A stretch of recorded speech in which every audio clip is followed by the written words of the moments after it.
ஈரானுக்கு எதிரான ஈரானிய உச்ச தலைவருக்கு எதிரான டொனால்ட் ட்ரம்பின் இறுதி மிரட்டல்களும் ஈரானிய உச்ச தலைவரின் புன்சிரிப்பும் இரண்டு போன மேற்குலகமும். ஈரானுக்கு எதிரான தாக்குதல்களை மேற்கொள்வதற்கு டியாகோ கிராஷியோ தீவில் இருக்கக்கூடிய இராணுவ கட்டளை தளத்தை பயன்படுத்த அனுமதிக்க மாட்டோம் என பிரித்தானியாவினுடைய பிரதமர் வெளியிட்டிருக்கக்கூடிய கருத்துக்களும் இதற்கு பின்னால் இருக்கக்கூடிய நாடகங்களும். இஸ்ரேலி ஆக்கிரமிப்பின் கடல் பிரதேசத்திலே நிலைநிறுத்தப்பட போகும் ஜெரால்ட் ஃபோர்ட் கப்பலும் உச்சக்கட்ட தயார்படுத்தல்களுக்கு மத்தியில் பயந்து நடுங்கும் அமெரிக்காவும். காங்கிரஸ் சபையில் ஈரானுக்கு ஆதரவாக முன்வைக்கப்பட போகும் முன்மொழிவுகளும் இதற்கு முன்பு தாக்குதல்களை ஆரம்பிக்கப் போகும் டொனால்ட் ட்ரம்பும்.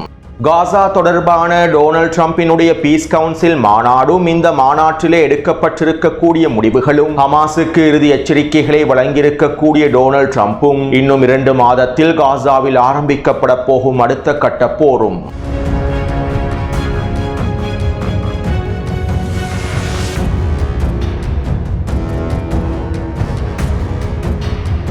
நேற்று இரவு டொனால்ட் ட்ரம்பினுடைய தலைமையில் காசாவுக்கான பீஸ் கவுன்சில் மாநாடு நடைபெற்றிருந்தது. இந்த மாநாட்டில் அமெரிக்க பிரதிநிதிகளோடு அடிமை அரபுகளின் வெளியுறவுத்துறை அமைச்சர்களும் துரோகிகளின் வெளியுறவுத்துறை அமைச்சர்களும் கலந்து கொண்டிருந்தார்கள். மேலும் டொனால்ட் ட்ரம்பின் பீஸ் கவுன்சிலுக்கு கீழால் இருக்கக்கூடிய காசாவின் எக்ஸிகியூட்டிவ் போர்டிலே உள்ளடங்கக்கூடிய பிரதிநிதிகளும் கலந்து கொண்டிருந்தார்கள். மேலும் பீஸ் கவுன்சிலில் இணைந்து கொண்டிருக்கக்கூடிய இஸ்ரேலி ஆக்கிரமிப்பு சார்பாக இஸ்ரேலி ஆக்கிரமிப்பின் வெளியுறவுத்துறை அமைச்சரும் கலந்து கொண்டிருந்தார்.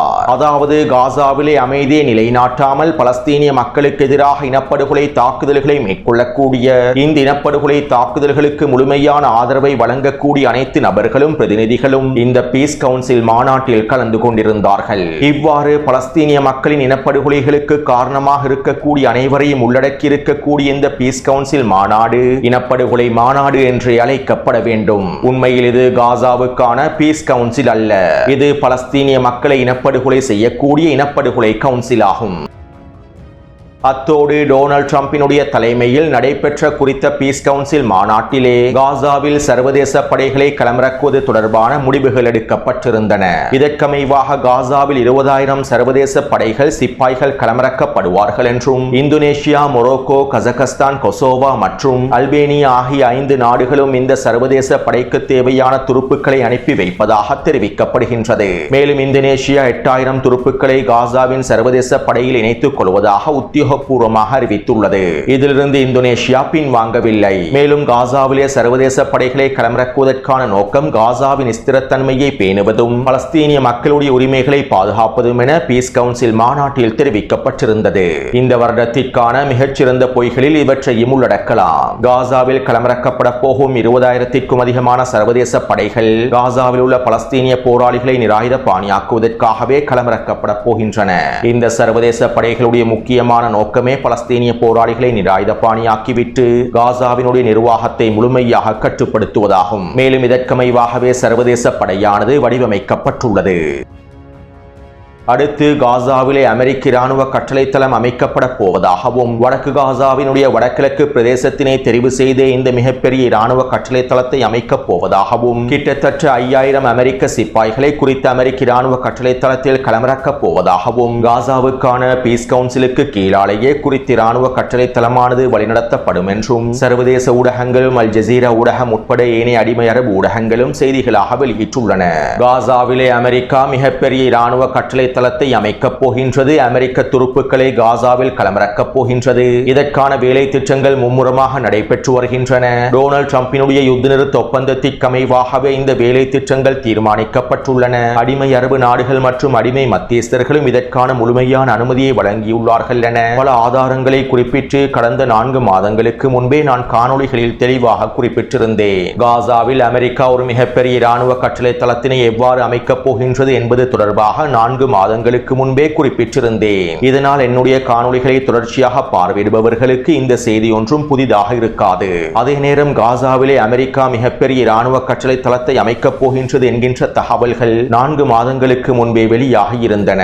டொனால்ட் ட்ரம்பினுடைய யுத்த நிறுத்த ஒப்பந்தத்திற்கு அமைவாக இந்த வேலை திட்டங்கள் மேற்கொள்ளப்படும் என்றும் தெரிவிக்கப்பட்டிருந்தது. இருப்பினும் அல் ஜசீரா ஊடகம் உட்பட ஏனைய அடிமை அரபு ஊடகங்களும் சர்வதேச ஊடகங்களும் இவற்றை வெளிப்படுத்தவில்லை. அடிமை அரபுகளை நியாயப்படுத்துவதற்காகவும் அடிமை மத்தியஸ்தர்களை நியாயப்படுத்துவதற்காகவும் அல் ஜசீரா ஊடகம் இவை தொடர்பான எந்தவிதமான தகவல்களையும் வெளியிடவில்லை. இருப்பினும் உண்மைகளை நீண்ட நாட்களுக்கு மறைத்து வைக்க முடியாது.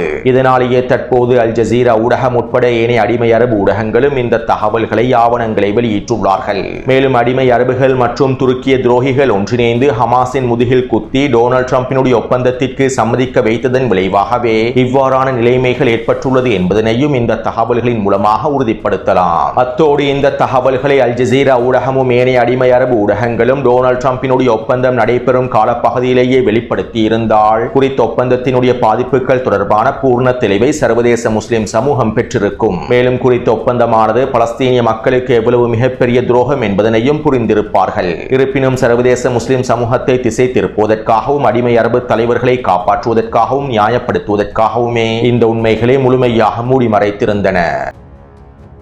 அடுத்து பீஸ் கவுன்சில் மாநாட்டில் டொனால்ட் ட்ரம்ப் இவ்வாறு தெரிவித்தார். காசாவிலே போர் முடிவடைந்து விட்டது. காசாவிலே போர் முடிவுக்கு வந்து விட்டது. தற்போது காசாவில் சிறிய தீப்பிழம்பு மாத்திரமே இருக்கின்றது.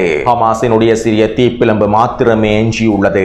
மேலும் அவர்கள் ஆயுதங்களை முழுமையாக கீழே வைத்து விட வேண்டும். அவர்கள் ஒப்புக்கொண்டதை போன்று ஆயுதங்களை கீழே வைத்து முழுமையாக நிராயுதபாணியாக்கப்பட வேண்டும். அவர்கள் அவ்வாறு செய்யாவிட்டால் என்ன நடக்கும் என்பதனை அனைவரும் தெளிவாக புரிந்துள்ளார்கள். மேலும் நாங்கள் அவர்களை கடுமையாக தாக்குவோம். அவர்களுக்கு கடுமையான பதிலடிகளை வழங்கி அவர்களுடைய ஆயுதங்களை முழுமையாக நிராயுதபாணியாக்குவோம் என டொனால்ட் ட்ரம்ப் குறித்த மாநாட்டிலே தெரிவித்துள்ளார். மேலும் டொனால்ட் ட்ரம்ப் இவ்வாறு கூறக்கூடிய காணொலியை டெலிகிராம் சேனலில் பதிவிடுகின்றேன். அத்தோடு டொனால்ட் ட்ரம்பினுடைய இந்த கருத்துக்கள் காசாவில் மீண்டும் போர் ஆரம்பிக்கப்படும் என்பதனையும் உறுதிப்படுத்தியுள்ளது. நாங்கள் ஹமாஸுக்கு 2 மாத காலக்கெடுவை வழங்கியுள்ளோம். இந்த 2 மாதங்களுக்குள்ளே ஹமாஸ் நிராயுதபாணியாக்கப்படாவிட்டால் காசாவில் மீண்டும் போரை ஆரம்பித்து ஹமாஸை நிராயுதபாணியாக்குவோம் என நெட்டன்யாஹூ தெரிவித்துள்ளார். இதே விடயத்தை தான் தற்போது டொனால்ட் ட்ரம்பும் குறிப்பிட்டுள்ளார். எனவே டொனால்ட் ட்ரம்பும் நெட்டன்யாஹூவும் ஒன்றிணைந்து இன்னும் 2 மாதங்களில் காசாவிலே அடுத்த கட்ட போரை ஆரம்பிப்பார்கள். ஏனென்றால் ஹமாஸ் ஒரு பொழுதும் அவர்களுடைய ஆயுதங்களை கீழே வைக்கப் போவதில்லை. மேலும் ஹமாஸினுடைய தலைவர்கள் நாங்கள் ஆயுதங்களை கீழே வைக்கப் போவதில்லை என்றும் இந்த பீஸ் கவுன்சில் மாநாடு தொடர்பான விமர்சனங்களையும் முன்வைத்திருந்தார்கள். எனவே ஹமாஸ் ஒரு பொழுதும் ஆயுதங்களை கீழே வைக்காது. இதனால் இன்னும் 2 மாதங்களில் காசாவிலே மீண்டும் போர் ஆரம்பிக்கப்படும். அடுத்து இந்த பீஸ் கவுன்சில் மாநாட்டிலே காசாவின் பலஸ்தீனிய தொழில்நுட்ப குழுவுக்கு பொறுப்பான அலிஷாதி அவர்கள் இவ்வாறு தெரிவித்தார். நாங்கள் ஒரே அதிகாரம், ஒரே சட்டம், ஒரே ஆயுதத்திற்கு கீழால் இயங்கக்கூடிய சிவில் நிர்வாகம் என்கின்ற துணைப்பொருளுக்கு கீழாலேயே காசாவினுடைய கட்டமைப்புகளை மேற்கொள்ளப் போகின்றோம். எங்களுடைய இந்த கட்டமைப்புகளுக்கு அமைவாக, வேலை திட்டங்களுக்கு அமைவாக இன்னும் 2 மாதத்திற்குள்ளே 5000 தொடக்கம் 10,000 வரையிலான புதிய காவல்துறையினர் நியமிக்கப்படுவார்கள். இவர்களுடைய தலைமையில் காசாவினுடைய நிர்வாகம் முழுமையாக கட்டுப்படுத்தப்படும். மேலும் அடுத்த கட்டமாக காசாவின் புனரமைப்பு தொடர்பாக வேலை திட்டங்களை மேற்கொள்வோம் என காசாவுக்கான பலஸ்தீனிய தொழில்நுட்ப குழுவினுடைய தலைவர் அலிஷாதி அவர்கள் தெரிவித்துள்ளார். அடுத்து காசாவுக்கான சர்வதேச படையினுடைய தளபதியாக, தலைமை அதிகாரியாக அமெரிக்க இராணுவ ஜெனரல் ஜெஸ்பர் ஜெஃபர் தெரிவு செய்யப்பட்டுள்ளார். சர்வதேச படைகளின் துணை தளபதியாக இந்தோனேஷிய இராணுவத்தை சேர்ந்த தளபதி ஒருவர் தெரிவு செய்யப்பட்டுள்ளார். அத்தோடு காசாவுக்குள்ளே களமிறக்கப்பட போகும் இந்த சர்வதேச படைகளில் அமெரிக்க சிப்பாய்களும் இஸ்ரேலிய ஆக்கிரமிப்பு சிப்பாய்களும் இணைத்துக் கொள்ளப்படுவார்கள். மேலும் இங்கிருக்கக்கூடிய இன்னொரு மிக முக்கியமான விடயம் என்னவென்றால் 5 நாடுகளில் இருந்தும் காசாவுக்குள்ளே களமிறக்கப்பட போகும் இந்த சிப்பாய்களும் அதிகாரிகளும் அமெரிக்காவிலும் நேட்டோவிலும் பயிற்சி பெற்றவர்களாகும். இன்னும் ஒரு விதத்தில் குறிப்பிடுவதாக இருந்தால் 5 நாடுகளுடைய பேருக்கு கீழால் அமெரிக்க சிப்பாய்களும் அமெரிக்க அதிகாரிகளுமே இந்த சர்வதேச படையின் மூலமாக களமிறக்கப்பட போகின்றார்கள். மேலும் இவை தொடர்பான உண்மைகள் இன்னும் 2-3 மாதங்களில் வெளிப்படுத்தப்படும். தற்போது இந்த உண்மைகள் வெளிப்படுத்தப்பட்டிருந்தாலும் அல் ஜசீரா ஊடகம் உட்பட ஏனைய அடிமை அரபு ஊடகங்களும் சர்வதேச ஊடகங்களும் அவற்றை வெளிப்படுத்துவதில்லை. இதனால் இன்னும் 2-3 மாதங்களுக்கு பின்பு இந்த உண்மைகள் தானாகவே வெளிப்படுத்தப்படும்.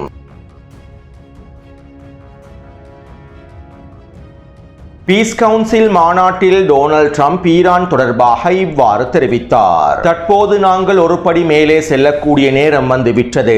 ஈரான் அவசரமாக ஒரு ஒப்பந்தத்தினை முடிக்க வேண்டும், அல்லது ஈரானினுடைய ஆபத்தான அரசாங்கத்தில் ஆட்சி மாற்றத்தினை ஏற்படுத்துவதே சிறந்ததாக அமைந்திருக்கும். மேலும் ஈரானுக்கு எதிரான தாக்குதல்களை நடத்துவதா இல்லையா என்பது தொடர்பாக இன்னும் 10 நாட்களுக்குள் நான் முடிவெடுப்பேன் என டொனால்ட் ட்ரம்ப் தெரிவித்தார். 2 நாட்களுக்கு முன்பு நடைபெற்ற ஊடக சந்திப்பில் ஈரானுக்கு 1 மாத காலக்கெடுவை வழங்கியிருப்பதாக இருப்பதாக டொனால்ட் ட்ரம்ப் தெரிவித்தார். தற்போது ஈரானுக்கு 10 நாட்கள் காலக்கெடுவை வழங்கியிருப்பதாக டொனால்ட் ட்ரம்ப் குறிப்பிட்டுள்ளார். மேலும் டொனால்ட் ட்ரம்பினுடைய இந்த கருத்துக்களே ஈரானுக்கு எதிரான தாக்குதல்கள் உறுதியாகிவிட்டன என்பதனை உறுதிப்படுத்தியுள்ளன.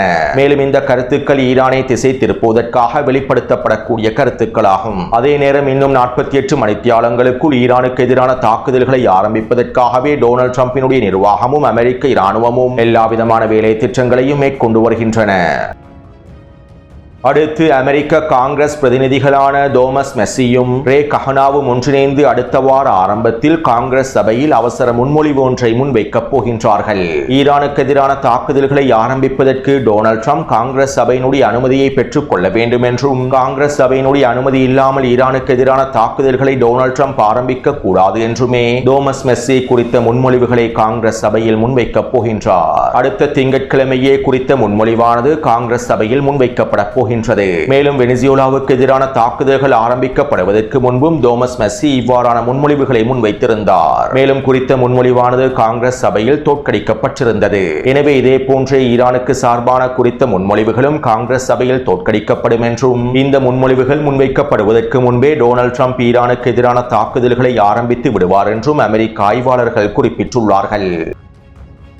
அடுத்து ஈரானுக்கு எதிரான தாக்குதல்களை மேற்கொள்வதற்கு இந்திய பெருங்கடல் பிரதேசத்தில் இருக்கக்கூடிய மிக முக்கியமான மூலோபாய தீவான டியாகோ கிராஷியோ தீவில் இருக்கக்கூடிய அமெரிக்க இராணுவ கட்டளை தளத்தை முழுமையாக பயன்படுத்துவேன் என டொனால்ட் ட்ரம்ப் தெரிவித்திருந்தார். மேலும் டியாகோ கிராஷியோ தீவு தொடர்பாக கடந்த மாதமே டொனால்ட் ட்ரம்ப் மிரட்டல்களை வெளியிட்டிருந்தார். இவை தொடர்பாக கடந்த மாதமே காணொளிகளில் குறிப்பிட்டிருந்தேன். அதாவது குறித்த தீவை பிரித்தானியா மொரீஷியஸுக்கு திரும்ப வழங்கப் போகின்றது. மேலும் இந்த தீவை மொரீஷியஸுக்கு பிரித்தானியா திரும்ப வழங்கக்கூடாது என்றும், அமெரிக்க இராணுவ கட்டளை தளத்தை முழுமையாக செயற்படுத்துவதற்கான அனுமதியை வழங்க வேண்டும் என்றும் டொனால்ட் ட்ரம்ப் மிரட்டல்களை வெளியிட்டிருந்தார். இதைத் தொடர்ந்து மொரீஷியஸுக்கு குறித்த தீவை மீண்டும் ஒப்படைப்பதற்கான தீர்மானங்களில் இருந்து பிரித்தானியாவினுடைய பிரதமர் பின்வாங்கியிருந்தார். இப்படியான நிலைமையிலேயே தற்போது பிரித்தானியாவினுடைய பிரதமர் ஈரானுக்கு எதிரான தாக்குதல்களுக்காக மத்திய கிழக்கு போருக்காக டியாகோ கிராஷியோ தீவில் இருக்கக்கூடிய இராணுவ கட்டளை தளத்தை பயன்படுத்துவதற்கான அனுமதியை வழங்க மாட்டேன் என தெரிவித்துள்ளார். அத்தோடு பிரித்தானிய பிரதமருடைய இந்த கருத்துக்கள் ஈரான் மீதான பாசத்தை வெளிப்படுத்தவில்லை. டியாகோ கிராஷியோ தீவை பயன்படுத்துவதில் சில சட்ட சிக்கல்கள் காணப்படுகின்றன. பிரித்தானியாவுக்கும் மொரீஷியஸுக்கும் இடையிலே மேற்கொள்ளப்பட்டிருக்கக்கூடிய ஒப்பந்தங்களுக்கு மத்தியில் டியாகோ கிராஷியோ தீவை ஈரானுக்கு எதிராக பயன்படுத்துவதில் சட்ட சிக்கல்கள் காணப்படுகின்றன. அதே நேரம் அமெரிக்காவுக்கு டியாகோ கிராஷியோ தீவில் இருக்கக்கூடிய கூட்டு இராணுவ தளமானது மிக முக்கியமான தேவையாகும். ஏனென்றால் ஈரானுக்கு எதிராக நீண்ட போரை மேற்கொள்ள வேண்டுமாக இருந்தால் 2-3 வாரங்களுக்கு நீடித்த தாக்குதல்களை மேற்கொள்ள வேண்டுமாக இருந்தால் அமெரிக்காவுக்கு டியாகோ கிராஷியோ தீவில் இருக்கக்கூடிய இராணுவ கட்டளை தளம் மிகவும் முக்கியமானதாகும். இதனால் ஈரானுக்கு எதிரான நீடித்த தாக்குதல்களை மேற்கொள்வதற்கு பிரித்தானியா குறித்த தீவை அமெரிக்காவுக்கு நிச்சயமாக வழங்கும். சர்வதேச சட்டங்களையோ சட்ட சிக்கல்களையோ பொருட்படுத்தக்கூடிய தலைவர்களாக ஜியோனிச தலைவர்கள் காணப்படுவதில்லை. மேலும் சர்வதேச சட்டங்களை மதிக்கக்கூடியவர்களும் இவர்கள் அல்ல.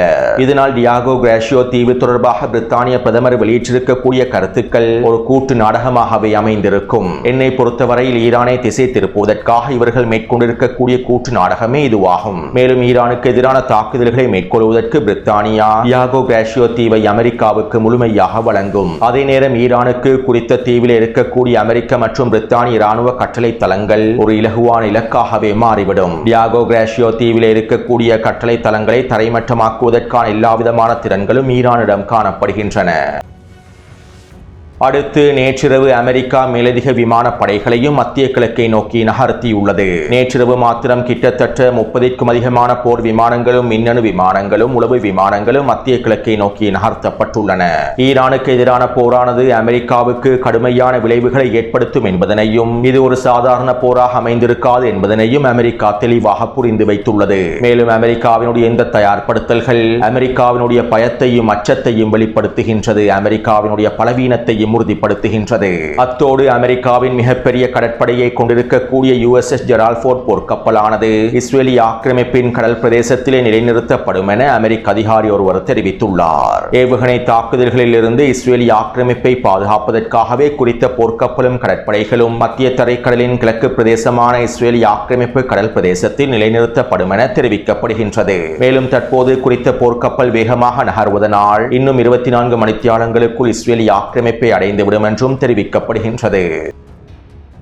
அடுத்து நேற்றிரவு டொனால்ட் ட்ரம்ப் ஈரானுக்கு எதிரான மிரட்டல்களையும் இறுதி எச்சரிக்கைகளையும் வழங்கிக் கொண்டிருக்கக்கூடிய வேளையில் அமெரிக்க ராணுவ தளபதிகள் உச்ச தயார்படுத்தல்களை மேற்கொண்டிருக்கக்கூடிய வேளையில் மத்திய கிழக்கை நோக்கி ஒட்டுமொத்த விமானப்படைகளும் நகர்ந்து கொண்டிருக்கக்கூடிய வேளையில் உச்ச பதற்றமான சூழ்நிலையில் ஈரானிய உச்ச தலைவர் தெஹ்ரானிலே களமிறங்கி சர்வதேச குர்ஆன் ஓதுபவர்களோடு சந்திப்பொன்றை நடத்தியிருந்தார். இந்த உச்ச பதற்றங்களுக்கு மத்தியில் டொனால்ட் ட்ரம்பினுடைய மிரட்டல்களுக்கு மத்தியில் ஈரானிய உச்ச தலைவர் பதுங்கு குழிகளுக்குள்ளே சென்றிருப்பார் என சர்வதேச ஊடகங்கள் செய்திகளை வெளியிட்டுக் கொண்டிருக்கக்கூடிய நேரத்திலேயே ஈரானிய உச்ச தலைவர் தெஹ்ரானில் அதிரடியாக களமிறங்கி சர்வதேச குர்ஆன் ஓதுபவர்களோடு சந்திப்பை மேற்கொண்டு குர்ஆனை ஓதிவிட்டு புன்சிரிப்போடு கருத்துக்களையும் வெளியிட்டிருந்தார். மேலும் ஈரானிய ராணுவ தலைமை அதிகாரிகளும் ஈரானிய ஊடகங்களும் டொனால்ட் ட்ரம்பினுடைய மிரட்டல்களுக்கு டொனால்ட் ட்ரம்பினுடைய எச்சரிக்கைகளுக்கு ஈரானிய உச்ச தலைவரின் சந்திப்பு தொடர்பான புகைப்படங்களையும் அவருடைய புன்சிரிப்பு புகைப்படங்களையுமே பதிலடியாக வெளியிட்டிருந்தார்கள். சுருக்கமாக குறிப்பிடுவதாக இருந்தால் ஈரானுக்கு எதிரான மிரட்டல்களை டொனால்ட் ட்ரம்ப் வெளியிடும் வேளையில் ஈரானிய உச்ச தலைவர் புன்சிரிப்பின் மூலமாக பதிலடியை வழங்கியுள்ளார். மேலும் ஈரானிய உச்ச தலைவர் அதிரடியாக தெஹ்ரானில் களமிறங்கி உச்ச பதற்றங்களுக்கு மத்தியில் குர்ஆன் ஓதுபவர்களை சந்தித்து புன்சிரிப்போடு நடந்து கொண்டிருப்பது அமெரிக்காவுக்கு உளவியல் ரீதியாக மிகப்பெரிய தாக்கத்தை ஏற்படுத்தி இருப்பதாகவும் இது ஈரான் முழுமையாக தயாராகிவிட்டது என்பதனை உறுதிப்படுத்தி இருப்பதாகவும் ஈரானிய ஆய்வாளர்கள் தெரிவித்துள்ளார்கள். எனவே இந்த காணொளி தொடர்பான கருத்துக்களை பதிவிடுங்கள். அடுத்த காணொளியை விரைவாக பதிவிடுகின்றேன். தொடர்ந்தும் என்னுடன் இணைந்திருங்கள். நன்றி, வணக்கம்.